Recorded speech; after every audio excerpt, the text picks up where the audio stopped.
I'm Caitlin, and I was just talking with Miguel's mom about some awesome changes that she has seen already with him. Go ahead. So, Miguel, my son, he was doing some exercises the other day, and my husband and I were in the kitchen with him, and my husband was getting out some blueberry swirl bread, and he noticed that a lot of it was gone, and he had asked me, had you gotten in, or have you had some of this bread? And I said, no, I haven't had any because we had just bought it. And Miguel, while he was doing his exercises, he stood up and then he said that I had two pieces of it, which was a really huge improvement for Miguel because Miguel has never once ever admitted to doing something without having to be coerced to tell us. He didn't lie about it, he didn't make excuses about it, and we didn't even have to ask him about it, and he actually came forward and he said that he did it, and that was a huge improvement for him, which led to some great conversations. We were able to talk about what foods are tempting to you, what other things that you have gotten into.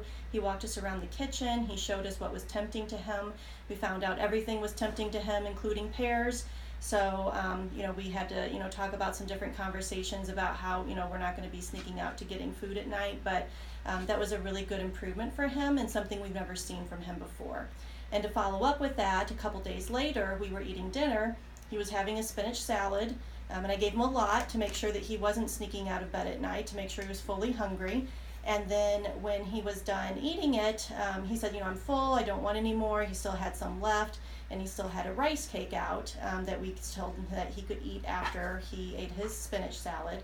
So then he decided, so then I asked him, I said, do you want the rice cake? And he stopped and he thought about it for a while, and then he was like, well, if I'm full, then I don't need the rice cake. So at that point, that was really good. That was another major improvement for him because he never stops and thinks. He's always very impulsive. He would just go right out and he would say, yeah, I want that rice cake. And then I would say, well, then you're not full, eat your spinach salad. So, he was actually able to think about his responses and he was able to answer appropriately, which was a great improvement. Thanks for sharing.